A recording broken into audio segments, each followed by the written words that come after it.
First story, Nolan and Lily. You ever love someone so deep it feels like your whole future's wrapped up in their smile? That was Lily. We were that couple everyone rooted for. High school sweethearts since freshman year, 4 years strong. I was the quiet kid who stayed to myself. She was the sweet one, soft-spoken, kind. The kind of girl who still brought her teachers holiday cards and gave hugs at church. We weren't loud or flashy. We just worked.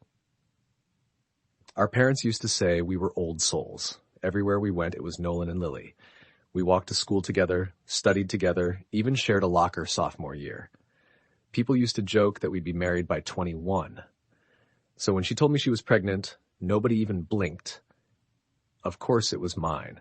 Of course we'd raise the baby together. We were inseparable. It was a foregone conclusion. But nothing could have prepared me for what really happened. It started near the end of senior year. Lily had been off lately, quiet in a different way. Tired all the time, eyes glassy, jumping at the smallest things. One afternoon she pulled me into the hallway near the back of the gym. Her eyes were red, hands trembling. "Nolan, I need to tell you something." She was pregnant, 17, barely experienced life, and now we were having a baby? We cried together, fell to the floor in that empty hallway and held each other like the world was about to end. Because in our minds, it did. Telling our parents was brutal. My mom cried. Her dad didn't say a word. Her mom kept holding her hand like it might fall off. But despite the shock, everyone assumed I was the father. There was no reason to think otherwise. I never cheated. We were always together. And everyone knew how sweet and loyal Lily was. Then my mom did something I didn't expect. One night after dinner, she sat me down. "Baby, I believe Lily. I do. But after what happened with your cousin last year, I've learned the hard way. Don't assume anything. If this is our grandchild, I just want to be sure." She said it gently, with love. But when she brought it up with Lily's parents, they were offended. Her dad folded his arms. Her mom's lips pressed tight. "So you think our daughter's lying?" her father asked. After all these years of being with your son, my mom stayed calm, respectful. "I'm not accusing anyone. I just want to protect everyone involved, especially the baby." There was silence. Then Lily spoke up. "I get it," she said. "I'd do the same thing if I were her." Eventually, her parents agreed. So we got the test. A week later, the results came in. I was in the kitchen with my mom and dad, laptop open on the table, logged into the clinic's portal. I remember laughing, joking even. "Let's make it official," right? I clicked the link, waited for the results to load. Then I saw it. Probability of paternity 0.00%. I stared at the screen, felt like my chest collapsed. My mom's hand touched my back. Her voice was soft. "Baby, it's not you." I couldn't breathe. I ran out the house, keys shaking in my hand. Lily answered the door like she knew. Her eyes were already red, face pale, like she'd been waiting for this moment to catch up. I walked past her, right into the living room. "You lied to me," she followed. "Nolan, please. You cheated on me? You cheated on me." She was already crying. "I swear I didn't, Nolan. I never, please, listen to me." "Don't lie to me again," I shouted, fists clenched, heartbreaking in real time. "You're pregnant, Lily, and the baby's not mine. How the hell does that happen if you didn't cheat?" She dropped to her knees, right in front of me. "I didn't cheat. I didn't. I never meant to hurt you." "How does that make sense, Lily? How? You're pregnant with someone else's baby." She reached out for me. I stepped back. "I never want to see you again. Ever." I turned to leave. And then she screamed it. "It's Zach!" I stopped, slowly turned back around. She was curled up on the floor, sliding down the wall, arms wrapped around herself like she was holding in a scream. "It's Zach," she sobbed. "It's my brother." My heart stopped. My head started spinning. I couldn't move, couldn't breathe. "It started when I was 10, she whispered. "He used to come into my room. I never told anyone. I was ashamed. I just wanted it to go away. I thought maybe the baby was yours. I prayed it was. When the test came back, I knew." I stood there, frozen, watching the girl I loved, the girl I would have married, crumble under the weight of something she never asked for, something no one saw coming. Zach, her big brother, the golden boy, quarterback, church youth leader, worked at the hardware store. Everyone loved Zach. And behind closed doors, he was a monster. The police got involved. It all came out, not just Lily, another cousin, one of her friends. It had been going on for years. He's behind bars now, hopefully for the rest of his life. Lily gave birth to a baby girl in June. She named her Hope. And maybe that's what this whole thing was. Not a beginning we planned, not a fairy tale, but a spark of truth in the middle of hell. We're not together anymore. Too much pain between us, but I still walk her to therapy on Fridays. Still bring Hope a teddy bear every month. Still remind Lily that she didn't deserve what happened to her, and that love, real love, doesn't walk away. Second story, Hannah. People think hitting rock bottom is the moment you lose everything. But for me, it was watching my daughter flinch when I tried to hug her, like my arms were poison. My name is Hannah, and once upon a time I was a good mom. Messy, sure. Tired, overwhelmed, but I was there. Then I met Charles. Charming, clean cut. The type who knows how to smile at your mom and still ruin your life by Monday. He was my husband, my partner, and the man who handed me my first hit. Crack, of all things. Not a glass of wine, not a joint. No. He handed me a pipe and told me it would calm me down. We started small. Only on weekends. Only when the kids were asleep. But addiction doesn't like boundaries. It spreads. It devours. And soon I was gone.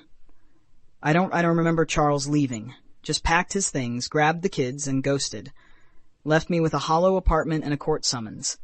He got clean. Filed for divorce. Filed for full custody. Said I was unstable. Said I was dangerous. And the sickest part? He wasn't lying. But here's the part nobody likes to talk about. I got better. 3 years sober. No relapses. No secrets. I worked. I saved. I rebuilt. And when I was ready, I went to get my babies back. But Charles, he slammed every door in my face. He told the judge I was manipulative, that I only got clean to look good on paper, that I was a liar, a risk, a threat to his new family. New family. That's when I found out about Miranda. His fiancée, perfect on Instagram, bakes cookies, drives the kids to soccer. The kids call her mom. And me? I became Hannah. Just Hannah.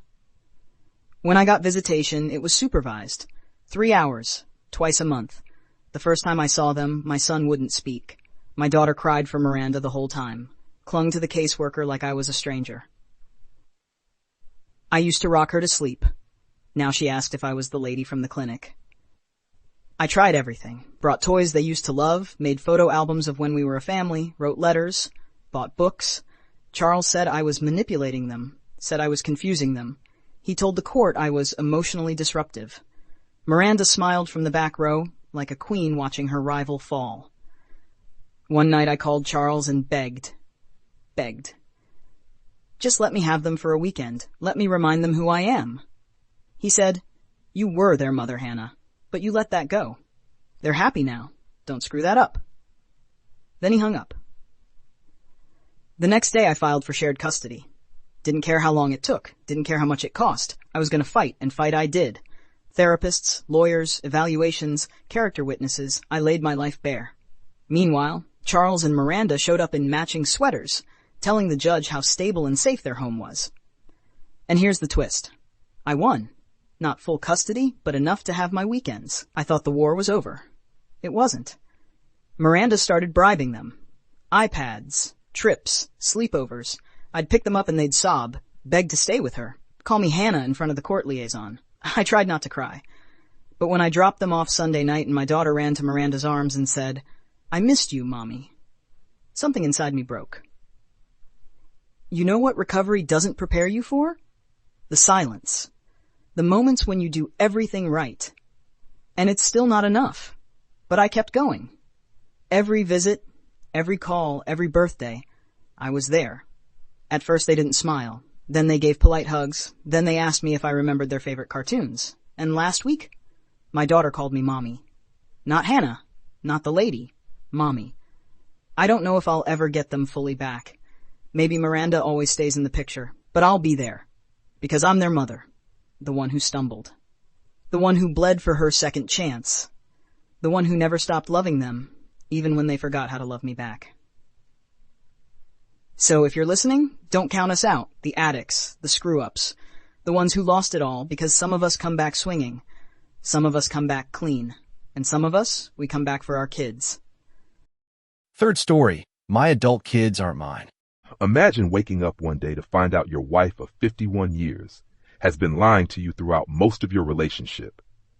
I've been married to my wife for 51 years, and I just found out both my sons aren't mine. 51 years. Half a damn century. And all of it was built on a lie. I gave up every dream I had to take care of my family, and my wife has been lying to me the whole damn time. I can't even look my own sons in the eye anymore. Well, not my sons. Not by blood anyway. Hell, not even by accident. They're 42 and 40 now, grown-ass men. Neither of them could ever get their act together. Still running around with different women, got fired from every job they ever had. The crazy thing is, the boys not being mine isn't the worst part. The worst part is how she used them to get what she wanted out of me. All those times my wife and I had it rough, and oh, there were plenty, she always knew how to keep me on the hook.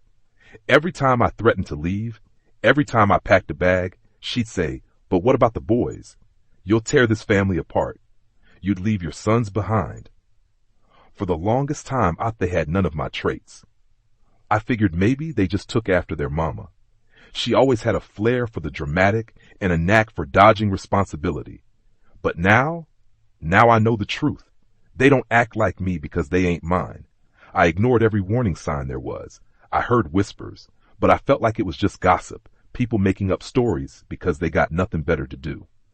I wish I had listened. My mother always told me I was hard-headed. Being hard-headed cost me half of my life, and I was so embarrassed how I found out. One of my relatives needed a transplant. We all stepped up, got tested, hoping to find a match and do right by family. I wasn't a match. Fine. Disappointing, but not unusual. But what was unusual was that my son, or somebody's sons, aren't biologically related to me. They don't share my DNA. I stayed in my marriage for 50 years because of a lie. And here's the sickest part. They don't even have the same father. So now I know she cheated on me with multiple men. Unprotected. Had to be at least two different men. Both escaped their responsibility and left me with the bill. You ever sit back and realize your entire life was staged? A Truman Show kind of betrayal. But instead of a film crew, it was my wife pulling the strings. She let me sacrifice most of my life, working, missing holidays, all for a lie. I paid for braces, rent, college attempts they never finished. I bailed one out of jail twice. I paid for a wedding that barely lasted longer than the honeymoon. And I did it all because I believed I was their father. The whole time, she was out there screwing around with only God knows who. The plumber, the milkman, the neighbor. Hell, it could be all three for all I know. She lived a double life, probably was the best to ever do it. Never showed any signs of guilt, not even when she was pregnant. She carried on like she was the happiest woman in the world. Never thought to say, "Oh, they might not be yours." Not once. I was a lawyer for decades. Handled more paternity cases than I can count. I've seen guys break down sobbing when they find out the truth. I've watched men pay for kids that weren't theirs just because they trusted the wrong woman. I never thought I'd be one of them. But now, I'm writing up my own divorce papers. I'm going to print them on heavyweight paper, sign them with the pen I used to draft wills for Fortune 500 clients, and slide them across the table with a smile. I'm done. And if I ever figure out who those real fathers are, oh, it's on. I'm suing for reimbursement, back child support, emotional damages. Hell, I might even go full petty and demand retroactive Father's Day cards because I've had enough. Enough lies, enough guilt trips. So listen close. All you men out there, take this from me. If something feels off, if that little voice in your gut whispers, something ain't right, don't ignore it. Get the damn test. Don't wait 51 years like I did to find out the truth. Because me, I'm done being the daddy. Fourth story, Terrence. You ever feel your whole life flip in one conversation? Like you walk into Red Lobster just to talk, and walk out thinking you're about to be a father. Only to find out it was all a setup? Yeah, that was me. My name's Terrence, and I dated Ayanna for 3 months. Beautiful? Yeah, but she was way too street. She ran with messy people, always looking over her shoulder, caught up in some shady shit. And the final straw? She cheated on me with Rock. Rock, the whole neighborhood knew. Rock stayed strapped, ran with a crew of straight-up killers. Had 6 baby mamas, a fat record, and enough enemies to fill a courtroom. Dude was always in the mix. Guns, money, beef. So I dipped. That was 4 months ago. Fast forward to now. Ayanna texts me out of nowhere. Can we talk? Just meet me. Please. I should have ignored it, but curiosity's a hell of a drug. I agreed. We met at Red Lobster. She was calm, soft-spoken, too soft. She said she missed me, apologized for how things ended, said she really loved what we had. Then came the gaslighting. I never cheated on you, Terrence. People just talk. You know how it is. And then she dropped the bomb. I'm pregnant. It's yours. She slid an ultrasound across the table. Doctor says she's 3 months along. But we broke up almost 5 months ago. I said that. She said, doctors estimate it could be 4 or 5. I haven't been with anyone since you. I didn't say much. I was stunned. Told her I needed time to think. I went straight to my mom's house, sat with her and my sister. They didn't buy it. At all. My mom never liked Ayanna, said she had chaos in her aura. And she wasn't wrong. The next day, I texted Ayanna, let's get a paternity test. She called me, furious. I can't believe you'd even ask me that. What, you think I'm some hoe trying to trap you? You think I'd lie about this? I tried to stay calm. I'm not accusing you. I just want to be sure. I lied and said if the baby was mine, we could be together again. She agreed to take the test. Next week? Excuses. I ain't got the money right now. I'm not feeling good. Let's wait a little longer. Even though I offered to pay, every time she found a reason.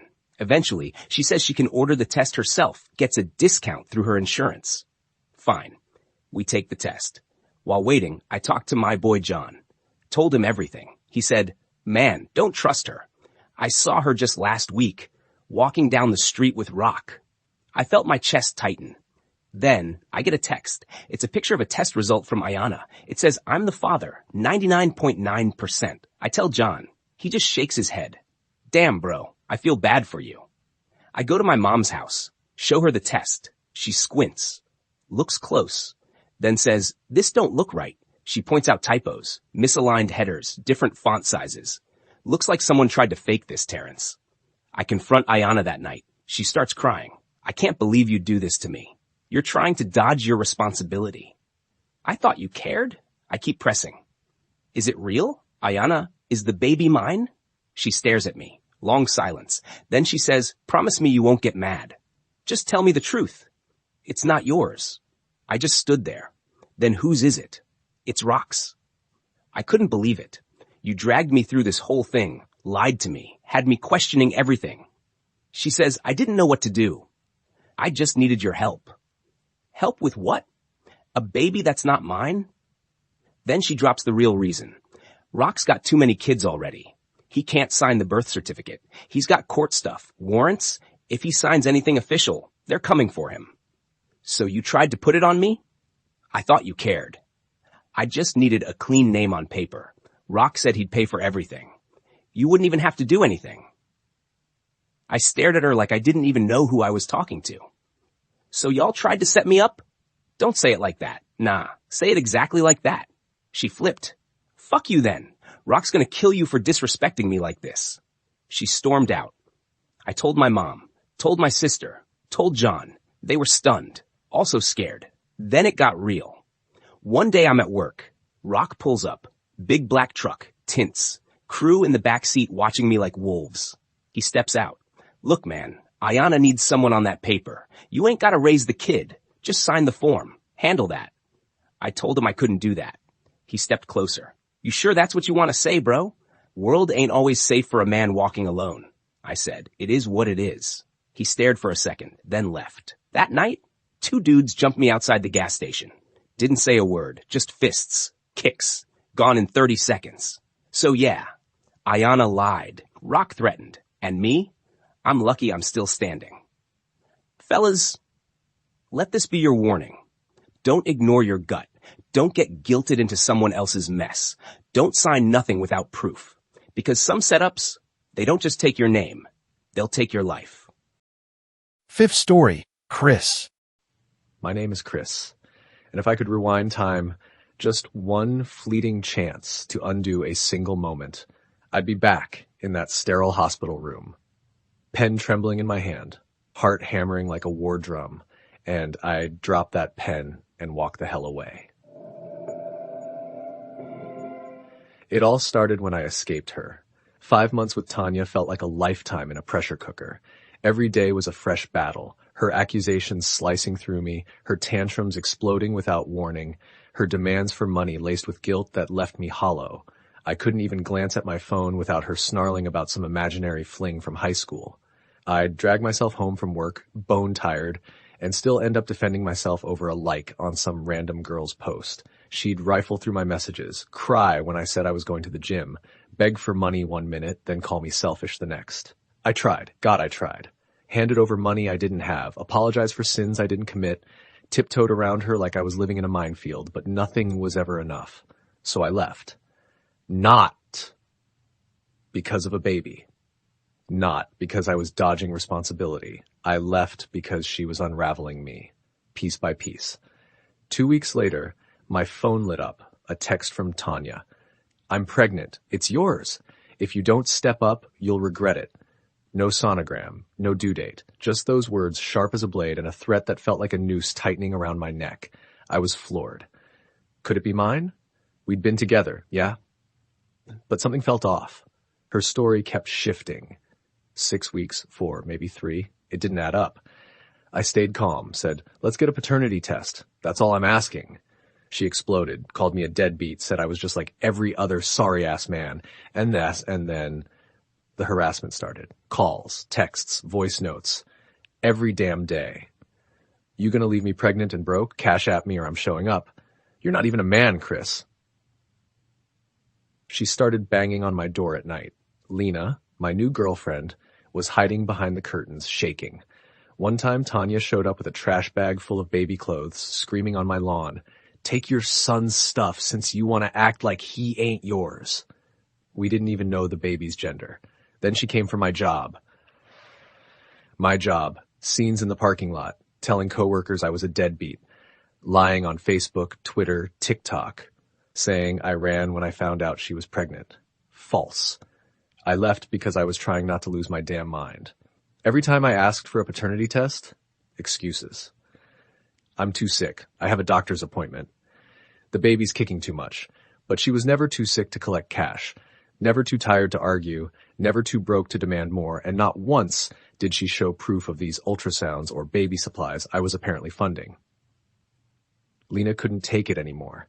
She packed up and left, said, I can't live like this, Chris, and honestly, I don't blame her. I was starting to lose my grip, felt like I was trapped in a lie I couldn't disprove. Then the baby came. Tanya called from the hospital. Her voice, calm.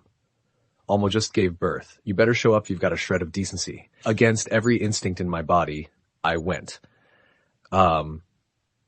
She was cradling a baby girl, glowing, peaceful. For one fragile second, she looked human. The nurse turned to me. Would you like to sign the birth certificate, sir? I froze. My gut twisted. My palms started to sweat. I still hadn't gotten that test. Tanya rolled her eyes.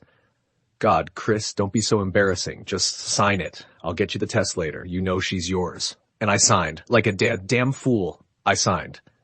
3 months later, still no test, but I got child support papers in the mail. Stamped, filed, official. I wanted to scream, shatter my own reflection.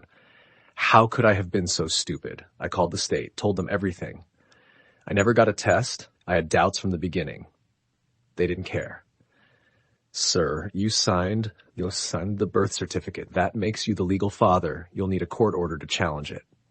So now I'm in court, fighting for a test I should have demanded a year ago, paying for a child who might not even be mine, losing sleep over a lie that's draining me dry. Tanya's still out there, dragging my name through the dirt, dodging the test, cashing every cent she can squeeze out of me. I'm working 2 jobs, my lawyer's on speed dial, and I've learned the hardest damn lesson of my life. Never let guilt trick you into fatherhood. You want to know if the child is yours? Get the test.